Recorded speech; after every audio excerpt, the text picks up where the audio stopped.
Diolch yn fawr. Diolch yn i ti unwaith eto, Dduw, am y fraint yma cael dod ger dy fron. I ni'n cyflwyno'n hamser i ti, gofyn i ti dywallt ysbryd arnom i ddod lawr un plith. I ni'n gofyn hyn oll felly trwy enw a ceiddiant yn harglwydd Iesu Grist. Amen. Diolch yn i ganu emyn gyntaf, rhif 1. Sanctaidd, sanctaidd, sanctaidd, Dduw holl alluog, gyda gwawr y bored yr chafwn fawl i ti. Emyn rhif 1 gan i sefyll i'w chanu.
Croeso'n gwasanaeth ar ôl yr oedfa fe fydd na luniaeth ysgafn drws nesaf yn y neuad. Fydd ein cwrdd gweddi misol yn cael ei gynnal ar y 3 nos Iau'r mis, ac felly fydd yr un nesaf yn cael ei gynnal Chwefror yr 20fed. Fydd hoedfa nesaf pnawn Sul am 3:30. Ar wrth i ni gymryd y casgliad gan i ganu tra'r ein heistedd am rhif 467. 467.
Bydd am darlleniad o ail epistol Pedr ar benod gyntaf. 2 Pedr, penod 1, ac yn dechrau yn yr adnod gyntaf. Seimon Pedr, gwasanaethwr ac apostol Iesu Grist, at yr rhai a gawsant gyffelib werthfawr ffydd a ninnau trwy gyfiawnder ein Duw ni a'n hachubwr Iesu Grist. Gras i chwi a thangnefedd a amlheir trwy adnabod Duw a Iesu ein harglwydd ni. Megis yr rhoddes ei ddiwiol allu ef i ni bob peth a berthyn i fywyd a diwioldeb trwy ei adnabod ef yr hwn a'n galwod ni i ogoniant ar hynwedd. Trwy'r hyn yr hoddwyd i ni addewidion mawr iawn a gwerthfawr, fel trwy'r rhai hyn y byddech gyfranogion o'r diwiol arnian wedi dianc oddi wrth y llygredigaeth sydd yn y byd trwy drachwant, a hyn yma hefyd gan roddi cwbl ddiwydrwydd, chwanegwch at eich ffydd rinwedd ac at rinwedd wybodaeth ac at wybodaeth gymedrolder ac at gymedrolder amynedd ac at amynedd ddiwioldeb ac at ddiwioldeb garedigrwydd brawdol ac at garedigrwydd brawdol gariad. Canis os yw'r pethau hyn gennych ac yn aml hwynt, y maent yn peri na byddwch na segir na diffrwydd yng ngwybodaeth ein harglwydd Iesu Grist. O ble gyda'r hwn nid yw'r rhai hyn ganddo, dall ydyw. Heb weled ymhell, wedi gollwng dros gof ei lanhau oddi wrth ei bechodau gynt. Oherwydd paham yn hytrach frodyr byddwch ddiwyd i wneithir eich galwedigaeth a chetholedigaeth yn sicr, canis tra fyddwch yn gwneithir y pethau hyn, ni lithrwch chwi ddim byth. Canis felly yn helaeth o trefnu'r i chwi fynediad i mewn i dragwyddol deyrnas ein harglwydd a'n hachubwr Iesu Grist. Oherwydd paham nid esgelusaf eich coffau bob amser am y pethau hyn, eich bod yn ei gwybod ac wedi eich sicrhau yn y gwirionedd presennol. Eithir yr ydwyf yn tybied fod yn iawn, tra fyddwyf yn y tabernacl hwn, eich cyffroi chwi trwy ddwyn ar gof i chwi, gan wybod y bydd i mi ar y frys roddi fy nhabernacl hwn heibio, megis ac yr hysbysodd ein harglwydd Iesu Grist i mi, ac mi awnaf fy ngorau hefyd ar allu ohonoch bob amser ar ôl fy ymadawiad i wneithir coffa am y pethau hyn, gynnes nid gan ddilyn chwedlau cyfrwys, yr hysbysosom i chwi nerth a dyfodiad ein harglwydd Iesu Grist, eithir wedi gweled ei fawredd ef a'n llygaid, gynnes ei fe a dderbyniad gan Dduw dad barch a gogoniant, pan ddaeth y cyfryw lef ato oddi wrth y mawr a gorol ogoniant. Hwn yw fy anwyl fab i, yn yr hwn yn bodlonwyd. A'r llef yma, yr hon a ddaeth o'r nef a glywsom ni pan oeddem gydag ef yn y mynydd sanctaidd, ac y mae gennym air sicrach y proffwydi, yr hwn da y Gwnewch fod yn dal arno, megis ar ganwyll yn llewyrchu mewn lle tywyll, hyd o'n i wawrio'r dydd ac o'n i chodo'r seren ddydd yn eich calonau chwi. Gan wybod hyn yn gyntaf, nad oes un broffwydoliaeth o'r ysgrythyr o ddehongliad priod, gan is nid trwy y wyllus dyn y daeth gynt broffwydoliaeth, eithir dynion sanctaidd Duw a leferasant megis y cynhyrfwyd hwy gan yr ysbryd glam. Bydde bendit Duw ar ei air sanctaidd ef. Gadewch ni nawr droi at ein harglwydd mewn gweddi. Diolch yn i ti unwaith eto o Dduw am y fraint yma cael dod i Gerdyfron ac yn gallu dod i alw ar denw di trwy heiddiannau, trwy enw dy fab yr arglwydd Iesu Grist ac trwy yr hyn o llawnaeth e trosom ni. I ni yn gallu dod ata ti, yn dod yn llawn ofn, yn parchedig ofn o Dduw, yn gwybod ein bod yn dod i bresenoldeb yr holl alluog Dduw. Ac eto o Dduw bod na hyder yn ein dyfodiad ata ti, ein bod yn dod yn hyderus fel plentyn at ei dad, yn gwybod fod wastad croeso, fod na wrandawiad, fod yn ein derbyn ni yng Nghrist Iesu.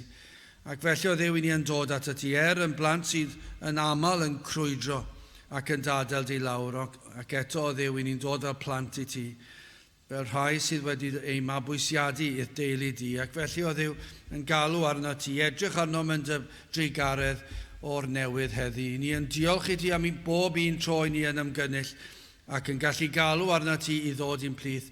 Ac unwaith eto yn gofyn i ti ddod lawr, ond o Dduw i ni yn gofyn am ymweliad arbennig ymweliad o Dduw, tywalliad o'r ysbryd glân arnom. I ni'n gwybod, wrth i ni edrych dros y degawdau, yr hyn oedd yn wir canrif yn ôl pan ni'n meddwl am yr holl flynyddoedd ers ymweliad diwetha, ac yna degawd ar ôl yr ymweliad diwetha, 20 mlynedd ar ôl yr ymweliad hwnnw, yn gweld y diriwiad a'r pellhau o dy bethau di. Ac eto o Dduw, mae yna ddegawdau di-ri wedi mynd heibio canrif a mwy, ac i ni'n gweld y fath bellter o dy air di. Does pryn ymwybyddiaeth o gwbl ar ôl o dy ddydd, o dy air, o dy wyllus di. Ac i ni hyd yn oed yn gweld yr eglwys wedi hen droi cefn ar yr efengyl sanctaidd, wedi creu rhyw efengyl newydd, wedi derbyn rhyw broffes wag cyfleus, ac eto mor bell o'r hyn sydd yn yr ysgrythyr. Ac felly o Dduw, i ni'n gwybod mae dim ond un ateb sydd. Dim ond un ateb sydd i'n gwlad ni bellach o Dduw. Ac mae rhaid i ti ymweld â ni, rhaid i ti dywallt ysbryd glân arnom unwaith eto. Rhaid i ti ddod mewn nerth arbennig ac i ddwyn degau, cannoedd, miloedd o bobl at y ti dy hun trwy dy ras sydd yn anorchfygol. Ac yn gwybod o Dduw, mae dim ond dweud y gair sydd yn rhaid i ti wneud. Dim ond dweud y gair sydd rhaid i ti yma heddi. I rhai yma hyd yn oed sydd yn bell o dy deyrnas di. Rhai sydd yn gwrando efallai o Dduw sydd heb bwyso ar yr arglwydd Iesu Grist. Dim ond i ti roed y gorchymyn o Dduw. A dim ond i'r ysbryd glân i weithio, i ni'n gwybod gall gwirthiau ddigwydd. Ac felly ni'n gofyn i ti ddod lawr i'n plith i weithio yma ac yn ein gwlad unwaith eto. I ni'n cyflwyno'n gwlad i ti ac yn gofyn i ti i faddau i ni ein bod wedi caniatáu i'r pethau hyn fynd, i ni wedi gostwng y safonau yn ein bywydau ni'n hunan ac wedi troi cefn hyd yn oed, troi yn golygon o'r neilltu wrth i ni weld yr eglwys yn mynd ar hyd ffyrdd gwahanol. O maddau ni am hyn, maddau nad ydyn ni wedi brwydro gyda ti mewn gweddi, yn pledio ath ydi i ddod lawr i'n plith. O Dduw, helpa ni fod yr hyn dylsen ni fod. Gwna ni yn rhai sydd yn byw fel Iesu Grist ei hun. Felly o Dduw, ni'n cyflwyno'n hoedfa i ti ar holl ddydd, yn gofyn i ti fendithio ni ddod lawr i'n plith ni yma. Arwain ni yn ein haddoliad. I ni'n gofyn hyn oll felly, trwy enw ac heiddiant ein harglwydd Iesu Grist. Amen.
Dewch ni ganu emyn rhif 150, fy Iesu yw fy niw, fy mrawd yn prynwr yw, ffyddlonaf gwir. Arwain fenaid wnaeth o'r gwledydd tywyll caeth I wlad o fel a llaeth paradwys bir. 150 yn ei sefyll uwch â ni.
Bydd awyn testyn o'r ail lythyr Pedr, y benod gyntaf ar 10 adnod. 2 Pedr, penod 1 ac adnod 10.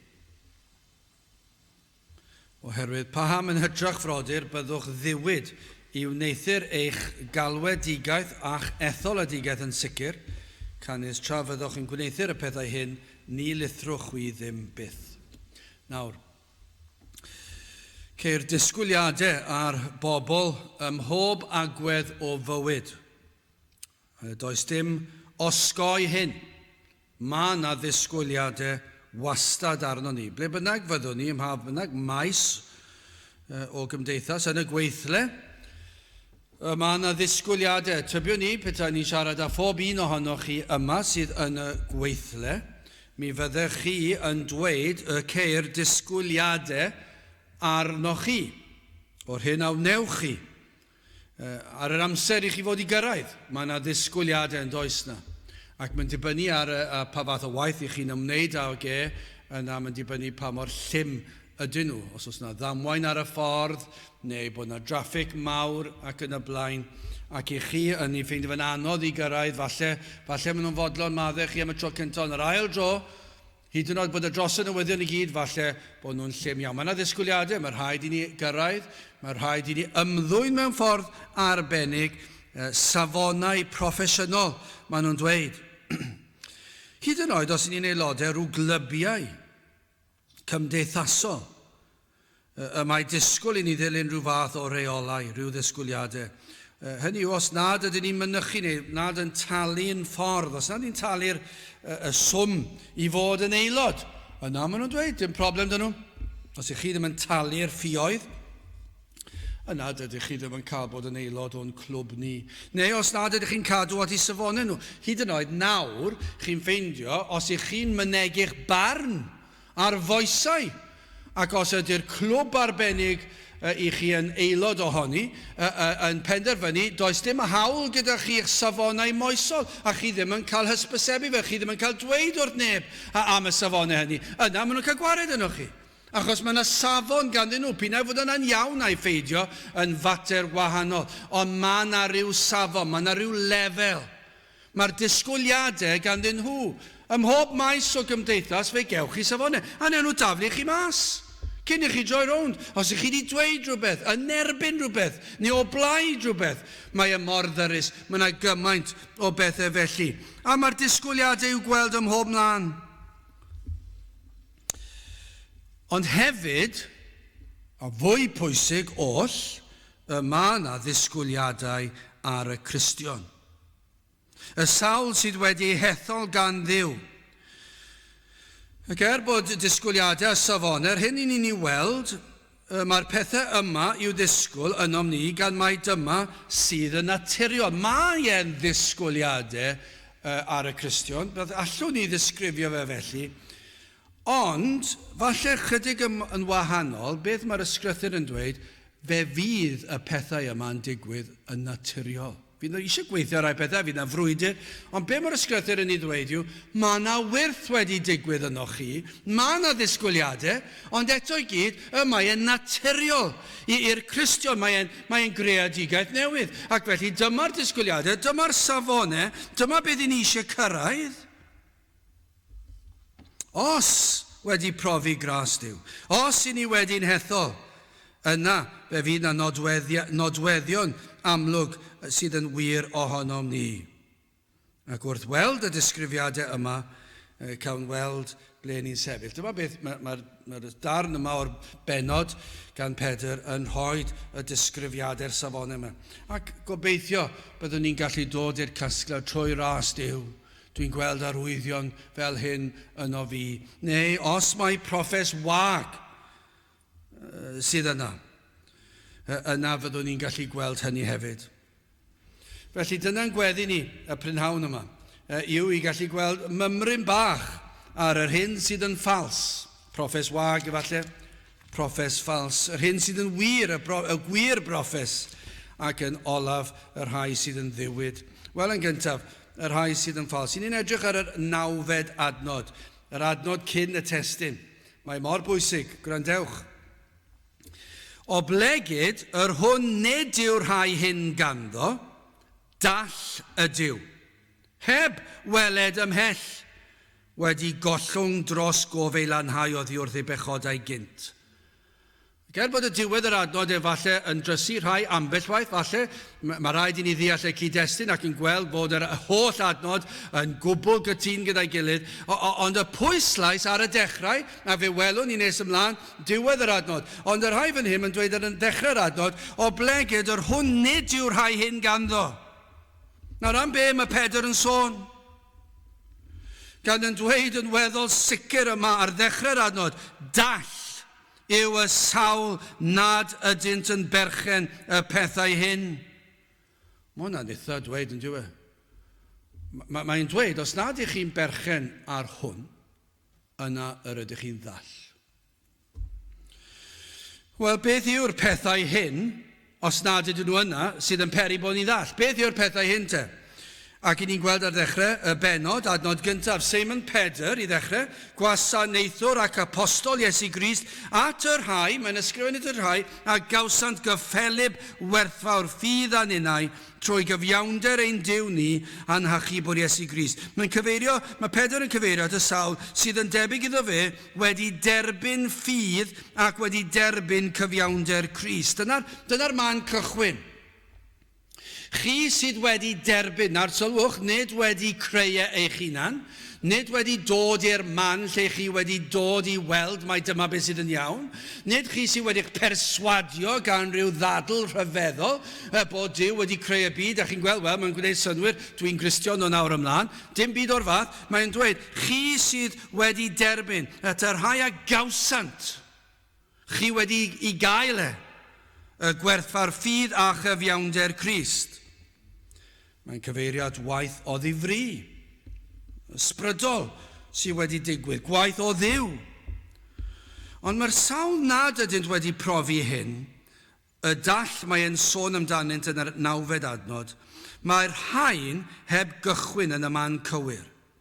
Dyw'r rhain ddim wedi derbyn ffydd. Falle bod ffydd ganddyn nhw, ac falle bod ganddynt gyfiawnder. Iawn, mae hwnna'n bwysig i sylwi, falle'n grefyddol. Falle bod nhw yn credu yn selog mewn Duw. Falle ei bod nhw'n andros o gyfiawn, hunan gyfiawn, falle bod nhw'n andros o foesol. I ddweud y gwir, falle bod nhw'n fwy moesol na'r gwir saint. Rhyw weithred yn allanol felly, maen nhw wedi ticio pob bocs, maen nhw'n gwneud yr holl bethau iawn, ac i bob ymddangosiad, chi fel, dyma i chi bobl neis. Dyma i chi bobl dda. Dyma hyd yn oed i chi bobl grefyddol.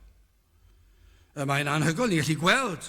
Ond y broblem mae'n dweud yw, ond yw'r rhain, y gwir, i ni'n sôn am y gwir, maen nhw wedi derbyn ffydd a chyfiawnder, wedi gael fel rhodd.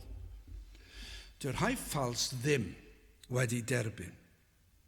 Ac felly mae'r pethau canlynol ar goll. Gadewch fi, na i ddarllen o adnod 2 hyd at adnod 8. Ond na i ddarllen anodd yn aml i ddilyn rwy'n yn darllen, ond na i trio roi pwyslais ar y darlleniad i chi weld. Dyma'r pethau sydd ar goll. Adnod 2, gras i chwiath angnefedd aml heir, trwy adnabod Duw a Iesu ein harglwydd ni. Hyd yn oed fyna ni'n gweld, mae yna broblem anferth yn y byd crefyddol, Cymreig, neu yn bellach i ffwrdd hyd yn oed. Dwi Iesu Grist yn agos i'r peth ar wahân i fod yn esiampl. Does dim profiad yn nhw, does dim perthynas a Iesu Grist, ond i ni'n gweld fan hyn, mae y mor ganolog, adnod 3, megis yr rhoddes ei ddiwiol allu ef i ni, bob peth a berthyn i fywyd a dywioldeb, trwy ei adnabod ef, yr hwnna'n galwodd ni i ogoniant ar hynwedd, trwy'r hyn yr rhoddwyd i ni addewyd y mawr iawn a gwerthfawr, fel trwy'r rhai hyn y byddech gyfranogion o'r diwiol anian. Mae yna rhyw wyrth wedi digwydd fan hyn i ni yn gyfranogion o'r diwiol anian, wedi sylwch dianc oddi wrth y llygredigaeth sydd yn y byd trwy drachwant. A hyn yma hefyd, gan roddi cwbl ddiwydrwydd, chwanegwch at eich ffydd rinwedd, ac at rinwedd wybodaeth, ac at wybodaeth gymedrolder, ac at gymedrolder amynedd, ac at amynedd ddiwioldeb, ac at ddiwioldeb garedigrwydd brawdol, ac at garedigrwydd brawdol gariad canis. Os yw'r pethau hyn gennych, a sylwch ar hwn, ac yn aml hwynt, maent yn peri na byddoch na segur na diffrwydd yng ngwybodaeth ein harglwydd Iesu Grist i chi'n un o blant Duw. Mae'r pethau hyn yno chi. Mae ei weld, mae yna brawf, mae yna ddisgwyliadau, ond fydd yn naturiol, mae yna wyrth wedi digwydd yn eich bywyd chi, mae'r ail enedigaeth wedi digwydd yn eich bywyd chi, ac felly mae yna, ac mae'r holl ddisgrifiadau yma. Ond os nad ydynt yno, os na welir ffrwyth edifeirwch, os na welir ffrwyth yr ysbryd glân, yna be mae Pedr yn dweud i chi'n ddall. Adnod 9, o blegyd o'r hwn nid yw'r rhai hyn ganddo, dall ydyw, i chi'n ddall. O, fe all un yn falchio neu broffes, ei fod wedi gweddio gweddi rhyw bryd, falle fel plentyn. Na, dyw hwn ddim yn tynnu ffwrdd gall rwy'n cael ei achub mewn plentyndod ifanc. Ond yn aml iawn chi'n clywed yn bobl yn dweud, wel, fe nath nhw rhyw weddi tra'n blentyn. Ac eich gallu gweld, ond chi'n chwilio am arwyddion o ras a dywioldeb a bywyd, ac eich chi ddim yn gweld yna, ond fi'n gwybod mae'n anodd, mae plentyn yn tyfu lan ac yn y blaen, ac wedyn maen nhw'n cael ei bydyddio, a sawl un dros y blynyddoedd wedi dweud wrthai ar ôl rhyw oedfa mewn Nghapel fan hyn am fy draw, oedd y mhlentyn i wedi dod i gredu tra'n ifanc iawn, a cael ei bydyddio wedyn pan oedd eti 12 ac wedyn dod yn aelod tra oedd yn 15, 1 ar 15, ond yna fe ddigwyddodd rhywbeth. A mae di mynd i'r byd a mae'n 35 nawr. A dwi'n edrych arno yn meddwl, o, di wedi dod i gredu erioed? Dim bob tro di wedi dweud hynny. Ond dwi wedi trial dod ar sgwrs rownd, rywsut heb brifo, a heb achosi loes yn ormodol, ond i chi meddwl, na, peidiwch a meddwl gan bod na broffes pan yn 2 neu'n 4 i blesio falle. Na, dwi'n credu gall plentyn dod i gredu, os yw yn waith o'r ysbryd glân, hyn pa bynnag oedran yw e. Wrth gwrs, peidiwch byth a cyfyngu gwaith pwerus Duw sydd yn sofran ac yn holl alluog. Ond beth tybiwn ni yw, fe welwch i'r plentyn yna'n tyfu lan yn ddiwiol. Yn aml hwyt. Chi'n gweld e'n gyson. Mae yna ogwydd nawr tuag at sancteiddrwydd a dywioldeb. Dydyn nhw ddim yn fydol. Dyma beth ni'n gweld fan hyn, does dim bydolrwydd yna, does dim balchder yna, mae yna ostyngeidrwydd yna, mae yna ffydd yna, mae yna gerddediad, mae yna berthynas a'i arglwydd yna, mae e'n byw i ogoneddu Duw, mae hynny weld drwyddi draw, ni'n syrthio ac yn crwydro, mae hwnna'n wir, ond os nad ydyn nhw yna mae Pedr yn dweud, yr ydych chi'n ddall? Mae'n codi dychryn yna chi'n dydi? Heddi beth ni'n cael, wel, chi ddim yn ddall, falle fe ddaw rhywbryd. Aroswn ni hanner canrif, ac falle ni ddim ddangos. Ond falle'r holl amser mae blynyddoedd yn mynd heibio, ond dydyn nhw. Blwyddyn yn hedfan, 2 flynedd yn hedfan, ac yna maen nhw'n ymgyfarwyddo yn y broffes. O, mae'r bydolrwydd yno. O, mae'n hawdd un ymfalchion ei broffes. Wedi gweddio'r weddi. Wedi derbyn Crist, wedi dod i'r blaen mewn rhyw oedfa, wedi arwyddo rhyw ddogfen, ei fod wedi credu, neu falle mewn rhyw sefyllfa, mae rhywun yn dweud, dwed y fod yn credu yn Iesu Grist, ac wrth gwrs i ti'n Gristion. Na fel petai hwnna'n ddigon? Ond wrth gwrs, fe all gwirth fod wedi digwydd. Ac fe all yr un yna ddwedodd, dwi'n pwyso'r Grist, fe all honno di fod yn gyffes o'r galon, gwaith, canlyniad gwaith yr ysbryd glân. Ond sawl un sydd wedi cael ei perswadio, arwyddwch y ddogfen hon, gweddiwch y weddi yma, dwedwch bod chi'n credu yma, popeth yn iawn, nag eisiau rhaid dweud bod chi'n credu, ac mae yna, ond oes dim gwaith mawr wedi digwydd, ond beth i chi'n gweld, am beth ni'n chwilio? Beth ni'n gweld, ni'n chwilio am ffrwyth. Yr hyn mae Pedr yn ei ddisgrifio, a dyma chi gyffroes, pan i chi'n gweld rwy'n ei proffes, ac i chi'n gweld y ffrwyth. O, mae'r peth gorau gyd. Chi'n gweld yr wyneb wedi newid. Chi'n gweld hyn, ond nid fan hyn, maen nhw'n ddall. Os nad wedi profi'r pethau ysonir yma, os nad yw'r ffrwythau i'w gweld, yna nid yw'r wybodaeth sydd ganddo yn wybodaeth sydd o Dduw yng Nghrist. Mae'n ddall. Yn gryfeddol, yn selog efallai, ond dyw e ddim o Dduw. Mae'n ddall. Nid yw'n gweld rhyfeddod Crist. Nid yw'n gweld y cynllun a drefnodd cyn llunio'r byd. Dyw e ddim yn gweld ei bechod. Dyw e ddim wedi gweld golwg iawn o'i bechod. Dyw e ddim yn gweld rheidrwydd am waed Crist. Dydy gwaed Crist ddim yn hanfodol. Nid yw'n gweld yr angen am ymwahanu o'r byd am sancteiddrwydd. Dyw e ddim yn gweld yr holl ffys. Pam yr holl ffys? Pam sy'n rhaid i ni fod yn ofalus? Beth i ni'n gweld yn yr eglwys heddi? Mae unrhyw beth yn mynd yn yr eglwys heddi, y ffordd ni'n gwisgo os dim os, allech chi fod yn mynd i lan y môr, a mae popeth yn iawn. Dewch i'r cwrdd fel beth chi'n mynd i chwarae gimbel droed, dewch i'r cwrdd fel bod chi'n mynd i'r traeth, dewch i'r cwrdd yn hwyr yn gynnar. Sdim ots, hyd yn oed, ni'n meddwl, ond ni'n gweld hwn yn aml, mae'n aml felly, nid unwaith, dwywaith oherwydd amgylchiadau, mae yna rhyw ogwydd trwy'r amser i chwarae lawr y safonau, ac yna ni'n gweld beth yw'r ots o beth ni'n gwrando arno. Beth yw'r ots os oes na anfoesoldeb yn y caneuon ni'n canu, a bod na rhyw rhythm a rhyw curiad sydd yn peri rhywbeth yn ni, sydd o'r un drwg ei hun. Beth yw'r ots am yna? Beth yw'r ots os ni'n mynd allan ar nos Wener yn nos Sadwrn, ac yn yfed y pethau maen nhw'n yfed, ac yn peri bod ni ddim yn gallu fod yn llwyr dan reolaeth ar hyn i ni'n ei ddweud. A'r penderfyniadau, sdim ots nagos. Mae'r eglwys yn gyffredinol yn derbyn hyn. Mae'n dweud, mae'n iawn, mae'n dderbyniol. Sdim ots sut chi'n edrych, sdim ots sut chi'n siarad, sdim ots be chi'n edrych arno, sdim ots be chi'n gwrando, sdim ots be chi'n yfed, sdim ots pa fath o gapel chi'n mynd, sdim ots sut chi'n canu eich emynau chi, sdim ots sut chi'n canu rhyw ganeuon bach bydol ac sydd ddim yn dyrchafu Crist mewn sancteiddrwydd. Sdim ots am y peth yna, cyn belled bod chi'n dweud bod chi'n Gristion. Dyw'r rhain ddim yn gweld. Maen nhw'n ddall. Dyn nhw ddim yn gweld yr angen am sancteiddrwydd, ymwahaniad o'r byd. Hynny yw, dyw'r hedyn, dydyn ni'n feirniadol o'r heini, beth ni'n dweud yw, o na fyddech chi'n ei weld e, o na fyddwn ni'n gallu dweud e. Blynyddoedd yn ôl, mi roedd y neges yn ddigon clir ar hyd a lled yn gwlad ni. Ond bellach pan ni'n dweud e, o, mae hwnna'n swnio'n llym, mae hwnna'n feirniadol iawn ei naws, ond dyw e ddim yn feirniadol yn naws. Yr heswm yn swnio felly, gan does neb yn ei bregethu ar hyd a lled o wlad. Mae popeth yn cael ei dderbyn heddi.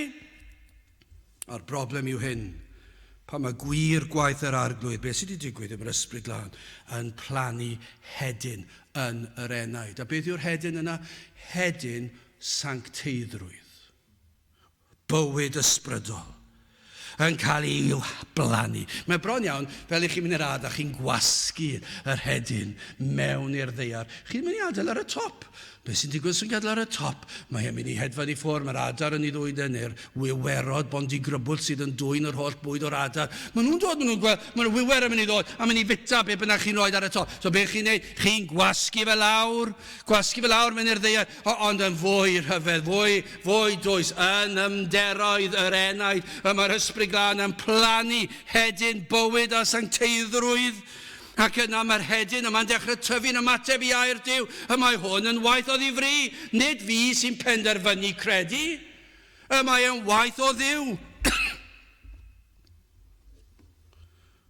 O, dyma beth yw gwir bywyd. Dyma beth yw gwir Gristnogaeth.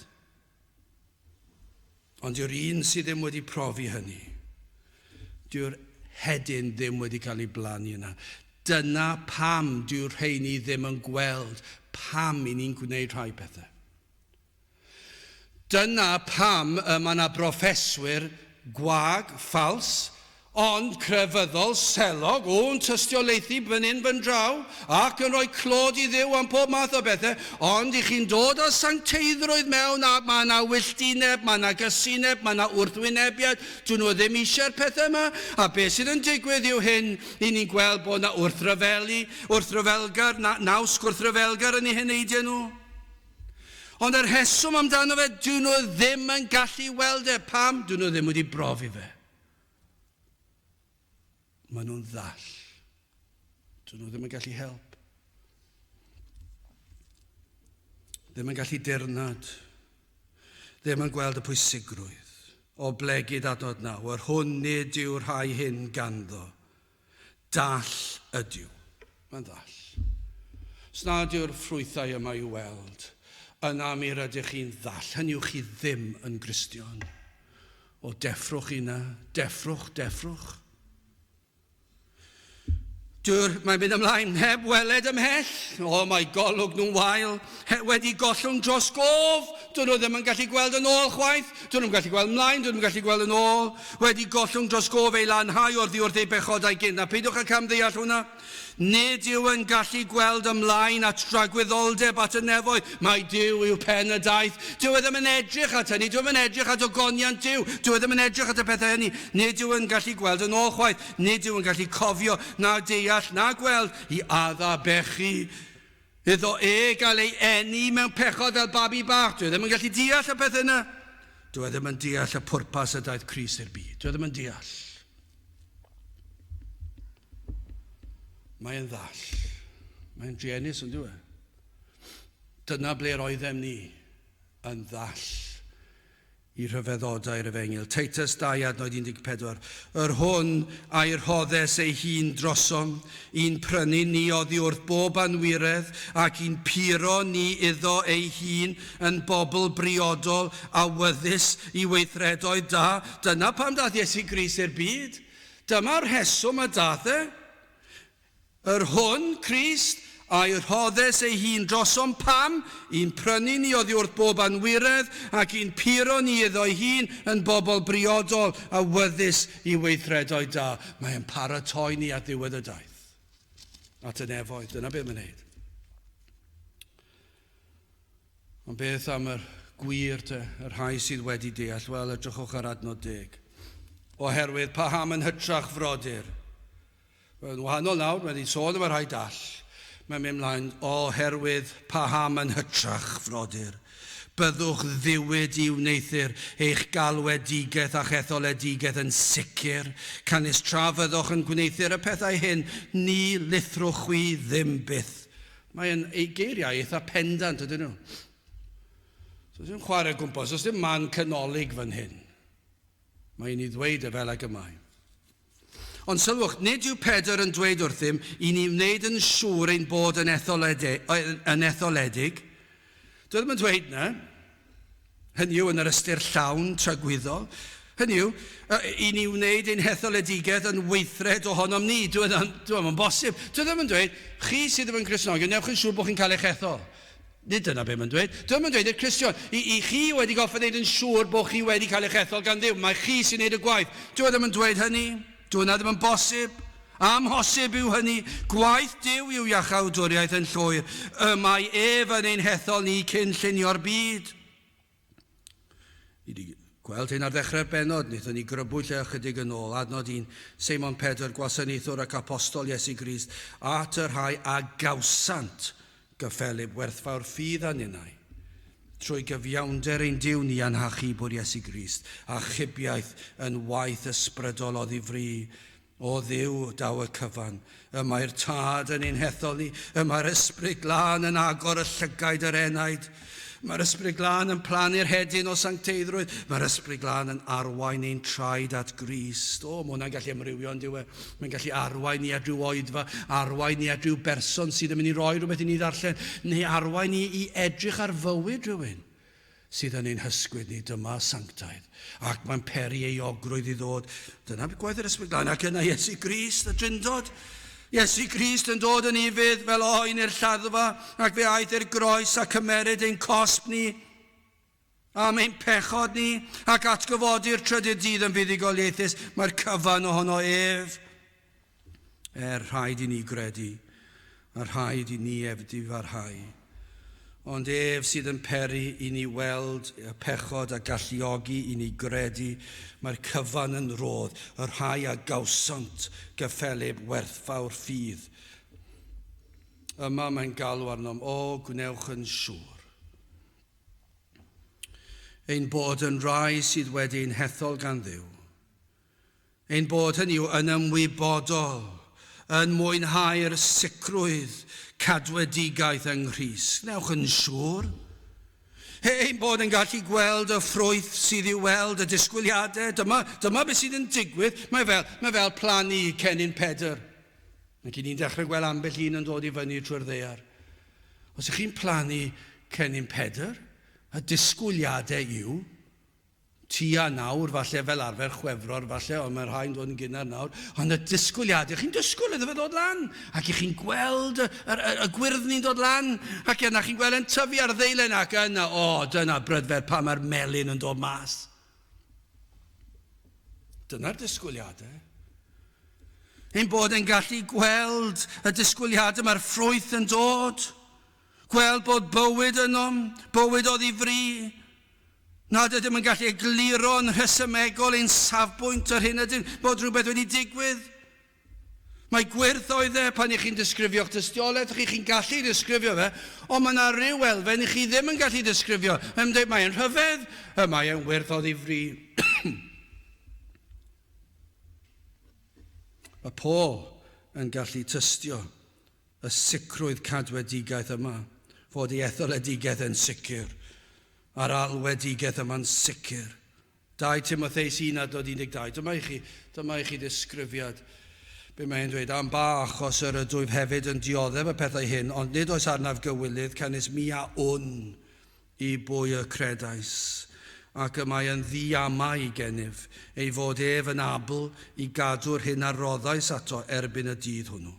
Rhufeiniaid 8:38 ymlaen, canis y mae'n ddiogel gennyf, na all nac angau, nac einioes, nac angylion, na thywysogaethau, na meddiannau, na phethau presennol, na phethau i ddyfod, nac uchder na dymder, nac un creadur arall ein gwahanu ni oddi wrth gariad Duw, yr hwn sydd yng Nghrist Iesu'n harglwyd. Dwi'n iddo ef. Am byth. Yn waith o ddifri. Mae di roi rhodd o ffydd i mi. Dwi wedi fy ngorchuddio i gyfiawnder. Mae glogi'n gyfiawnder. Oedd y fath gadernid, y fath sicrwydd ganddo, ac eto'n dod o un a alwodd ei hun y pennaf o bechaduriaid. Dyna i chi ryfeddod gwir i achawdoriaeth, y gostyngeidrwydd ac eto'r sicrwydd. Mae'r Cristion yn gallu dweud yr wyf yn blentyn i ddiw ar y ffordd i'r nefoedd, ond am fy mhechod i. Mae'n gwybod bod ei bechod wedi maddau a'r pennaf o bechaduriaid, ac yn gallu weld ac yn tristau. Ond mae yna rhywbeth yma. Mae yna gydbwysedd. Gostyngeidrwydd a sicrwydd cadwedigaeth. Gwybu Paul mai o ddiw yr achubwyd, ond hefyd gwel y ffrwyth gwaith llaw Duw yn ei fywyd, daw hyn a llawenydd, byddwn nhw'n gallu tystio i'r asysau Crist yn well. Dyna beth mae'n llawenhau. Herwydd y waith dwi'n gallu dyrchafu Crist. Dyna oes i ni'n byw yn ddi. O'r ychydig dystion sydd ar ôl, sut mae'r eglwys wedi bodloni ar lefel isel o broffes wag? Mwyn llenwi'r coffre falle, mwyn cael mwy o bobl, mwyn edrych yn llwyddiannus, cael y dorf, neu falle bod nhw'n ddidwyll, yn ddiffiant yn ei hawydd, ond yn anghywir maen nhw wedi caniatáu'r peth yma, ond yn anghywir yn ei didwylledd. Nid ydynt wedi cadw llyged ar air Duw, beth bynnag yw'r hyn sydd y tu ôl i'r safbwynt yr eglwys heddi, a'r bedolrwydd sydd wedi dod megis ton anferthol ar draws y wlad. Un peth gallwn ni ddweud, maen nhw wedi fynd yn bell o air Duw. Effesiaid 1:4. Megis yr etholodd efe ni ynddo ef cyn seiliad y byd, fel y byddem yn sanctaidd ac yn ddifeus ger ei fron ef mewn cariad. Mae'n naturiol. Gan ei fod wedi'n hethol ni, gan ei fod wedi'n hachub ni, mae wedi'n harwain ni at Gris, mae wedi dangos i ni'n pechod, mae wedi plannu sancteiddrwydd yn ein henaid ni, ac felly fel y byddem ni sanctaidd, ac yn ddifeus ger ei fron ef mewn cariad. Wel, i orffen yn drydydd, beth am yr rhaid diwyd? Adnod 10 eto, edrychwch. Oherwydd paham yn hytrach frodyr, byddwch ddiwyd. Byddwch ddiwyd i wneithir eich galwedigaeth a'ch etholedigaeth yn sicr. Byddwch ddiwyd. Dyw e ddim yn fater bach nag yw. Dyw e ddim yn opsiynol chwaith. Pan ni'n sôn am faterion tragwyddol a thynged yr enaid, wrth gwrs bod yna beryg, ond oes na ar gor hunan archwiliad, mae yna broblem fan hyn. Does pan ni'n cael yr hunan archwilio. Pan ni'n ei gor hunan archwilio. Mae yna rai sydd yn euog o fynd i'r eithafon yn hyn. Mae nhw'n mynd dros ben llestri falle ac yn colli'r sicrwydd, yn chwilio am ryw brofiad mawr, ac mae yna rhyw archwiliad sydd ddim yn gnawdol, mae hwnna'n anghywir, ac mae yna eraill sydd ddim yn gwneud yr archwiliad o gwbl. Dydyn nhw ddim yn poeni am y peth, chi wedi gwneud proffes, popeth yn iawn, ond does dim arwyddion o fywyd. Mae'r ddau yr un mor eog, am y cydbwysedd yma, i gael y dirnadaeth ysbrydol, byddwch ddiwyd. Mwyn dod a chlod i Dduw, y byddwch yn gwybod, yn mwynhau'r sicrwydd eich bod yn blentyn i Dduw. Gellir gweld y prawf mae Crist sydd wedi gwneud y cyfan, eich bod yn pwyso, yn llwyr ar Grist. Drychwch am y prawf yna, gofynnwch eich hunan ar sail beth. Dyna aml, dwi'n meddwl fel hyn, cofio cael y llawdriniaeth rhai blynyddoedd yn ôl, bach dim un difrifol, ond wrth gwrs fe allai wedi bod, ond ni'n sôn am rhyw lawdriniaeth ac yn cael yr pigiad i wneud i chi gysgu. Ac yn gwybod 10 eiliad, ond ni'n gwybod 5 eiliad o'r eiliad oedd yn gwasgu'r nodwydd. 5 eiliad sydd ganddo chi. Chi ddim yn cyrraedd 0. Cyfri lawr o 10. Mae rai fi ddweud oedd y 5 eiliad yna'n rhyfeddol, achos o'n i'n gorwedd na ar y gwely'n barod i fynd mewn ac yn gwybod, does dim gobeith i fi. O'n i bai am Grist. A 5 eiliad mae'n cymryd. Dim un oed na. O'n i'n gallu gorwedd na, mynd off i gysgu. Ac os na fyddwn ni'n deffro, byddwn ni'n gwybod. Nid oherwydd pwy oeddwn ni, nid oherwydd unrhyw ymdrech, nid oherwydd roeddwn ni'n mynd i'r capel, nid oherwydd o'n i'n gwybod yr emynau, nid oherwydd o'n i ddim yn neud ambell i beth falle'n breuddwydio mae pethau hynny yn yr cyfnod o fydolrwydd. Dim byd o'r fath. O'ch chi'n gorwedd yn gwybod, dwi'n saff yng Nghrist. Byddwch diwyd i wneud yn siŵr, ai dyna'ch gobaith chi. Ai dyna'ch gobaith chi, yr unig gobaith. Mae Iesu Grist wedi wneud y cyfan. Ac o'n i bai amdano fe, fyddwch chi ddim yn gadwedig. Ond os ych chi'n gallu dweud hynny ac wedyn, fel prawf o'r peth. Eich bod am fyw i ogoneddu fe. Dyna chi'r prawf. Mae'n ddigon hwydd falle dweud, o, dwi'n dibynnu ar Grist. Ond ydych chi ddim yn byw i ogoneddu fe. Chi ddim yn ddiwyd yn hynny o beth, ac felly mae'n arwydd a ofnadw efalla'ch bod chi'n ddall. Mae'r ddau yn mynd llaw yn llaw. Iesu fy ngwaredwr ac fy arglwydd. Chi ddim yn gallu cael Iesu fel gwaredwr ac heb fod yn arglwydd. A mae'r ddau yna, os yw yn waredwr, mae'n arglwydd arnoch chi. Ac i chi am fod yn was iddo. Eich bod yn pwyso arno ef ac yn byw i ogoneddu a'i fwynhau am byth. Dyna chi addewid. Canis tra fyddwch yn gwneithio'r y pethau hyn, ni lithrwch wi ddim byth. Wrth gwrs na fyddwch chi'n llithro. Be mae'n golygu yw hyn? Mor wir, os yw yn waith o Dduw, unwaith yn blentyn i Dduw, yna yn blentyn am dragwyddoldeb, fyddwch chi ddim yn mynd i'r deroedd o bechod. Tu hwnt i achubiaeth, i chi'n blentyn iddo fe am byth. Nid yw gwaith achub o Crist yn methu, dyw e byth dros dro. Nid oes dim damnedigaeth i'r sawl sydd yn Crist Iesu. O fe fydd plentyn i Dduw am wneud hyn. Bod yn ddiwyd i wneud y materion yma'n sicr. Fe fyddwch chi am. Fe fyddwch chi'n dod i'w di ac yn gwrando ar ei air. Ac yn bwydo oddi ar ei air. Fe fyddwch chi'n ofalus, nid oherwydd bod chi'n cadw rhyw gyfres o reolau a moesau mwyn perswadio chi'n, ond yn ofalus o hyn i chi'n ei wneud a'i ddweud pam. Achos i chi'n blentyn i Dduw. Chi ddim yn wneud achos dyna'r disgwyliadau. Mae'n naturiol.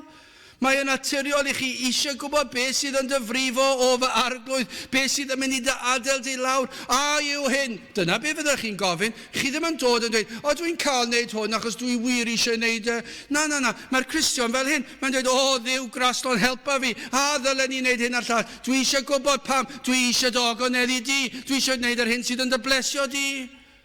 Ond beth ni'n gweld heddi, wastad cyfiawnhau pechod a cyfiawnhau bydolrwydd. Ond nid felly y saint. Mae'r saint yn ofalus, maen nhw'n ddiwyd, maen nhw wrthi dydd a nos, trwy'r amser, trwy bywydau, ar ei gwyliau hyd yn oed, ar ei gwyliau ar y sil. Maen nhw'n ofalus, dyn nhw ddim eisiau torri'r sil, maen nhw eisiau cadw'r sil. Maen nhw'n ofalus ble maen nhw'n mynd. Dwi eisiau gogoneddu Duw ym mhob peth dwi'n ei wneud. Sylwch.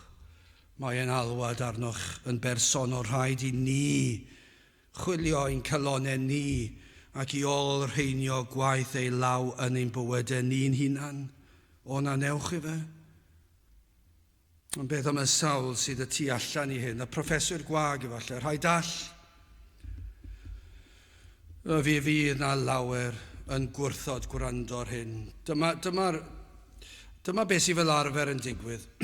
Mae'r rheini yn gwrthod gwrando ac yn cwyno, ac yn dal dig, ac yn gweld bai ar y fath neges. Dyn nhw ddim eisiau bod yn ddiwyd. Dyn nhw ddim eisiau hwnna. Dyw e ddim yn naturiol iddyn nhw. Mae'n mynd yn groes graen. Maen nhw'n chwilio am fai i feio'r pregethwr, neu i dweud, wel, mae eisiau ni newid yr ysgrythyr fan hyn, mae eisiau ni cael copi mwy modern o hwn, dwi ddim yn licio hwn, dwi ddim eisiau math yma o ddoliad, dwi ddim eisiau capel fel hyn, dwi eisiau'r safon i ddod lawr, dwi eisiau fe caniatáu fi neu beth dwi'n moyn, sut dwi'n neud y pryd dwi'n moyn. Dyna beth sy'n gan amla. Ac mae yna wrthryfela, mae yna wrthod, mae yna gwyno. Ond chi'n gwybod beth efallai trwy ras Duw, trwy glywed y disgrifiad yma ohonynt. a bydd yr ysbryd glân yn drigarog ac yn dod ac yn agor y llygaid yr enaid I weld, o, falle dydw I ddim yn iawn. Ac os felly, y byddwch chi'n dod at Grist a phwyso arno a phrofi eich bod yn un sydd wedi alw gan Dduw, wedi'ch ethol ganddo trwy ei ras. A chymod beth fydd yn digwydd? Fe byddwch chi'n dangos yr hyn darllenon ni yn yr 8 adnod gyntaf. Fydd ei weld. Fe fydd yn blaguro. Fe fydd y blodyn yn ymddangos. Dyna'r disgwyliadau. Chi'n plannu hedyn. Chi'n edrych ac chi'n aros I weld a chi'n gweld yn dod. Dyna'r disgwyliadau. Dyma beth yw'r disgwyliadau fan hyn. Pan mae'n waith etholedig Duw. Pan mae fe sydd yn achub. Fe fyddwch chi'n gweld y ffrwyth yma. O na fyddwn ni'n chwilio ac yn ddiwyd I wneud yn siŵr. Oherwydd paham. Wel, ddarllenau adnod 9 yn gyntaf. O blegyd yr hwn nid yw'r rhai hyn ganddo. Dall ydyw heb weled ymhell. Wedi gollwng dros gof ei lanhau oddi wrth ei bechodau gynt. Oherwydd paham yn hytrach, frodyr, byddwch ddiwyd I wneithir eich galwedigaeth a'ch etholedigaeth yn sicr. Cynnys tra fyddwch yn gwneithir y pethau hyn, ni lithrwch wi ddim byth. Gadewch I ni weddio. O Dduw, I ni yn diolch I ti am dy rybuddion, I ni yn diolch I ti am dy waith etholedig, am yr alwad hwnnw gafon ni I ddod I ymddiried yn yr arglwydd Iesu Grist. I ni'n diolch bod yr hedyn wedi blannu, ac yn diolch am yr rhodd o ffydd, y gallu edifarhau. Ac o Dduw, I ni'n gofyn I ti helpu ni fod yr hyn dylsen ni fod, yn cwmpo ac yn crwydro. O Dduw, gad i'n cerddediad fod yn wastad ac yn amal ar hyd y llwybr cur, y byddwn ni yn byw mewn ffordd sydd yn dangos ein bod wedi'n sancteiddio ac yn parhau I weld gwaith yr ymsancteiddio yn ein bywydau. Gwna ni fel Iesu Grist ei hun, gad I ni fyw mawl a clod i'th enw di. I ni'n gofyn hyn o trwy enw ac heiddiant ein harglwydd Iesu Grist. Amen. Gwnewch ni orffen ein gwasanaeth drwy ganu'r emyn rhif 303.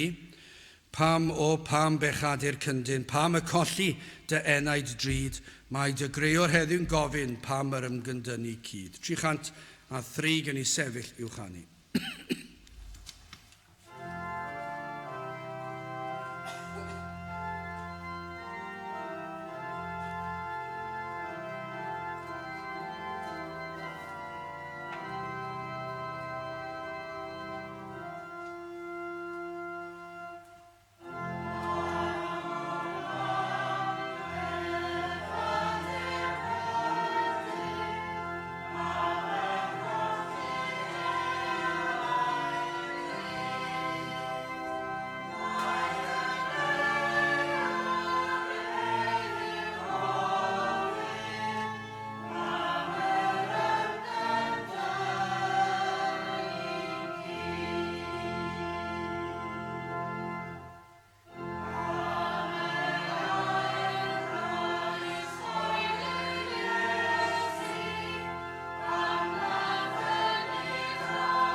A nawr bydd wedi rasu'n harglwydd Iesu Grist a chariad Duw a chymdeithas yr ysbryd glân fod gyda chwi oll hyd byth.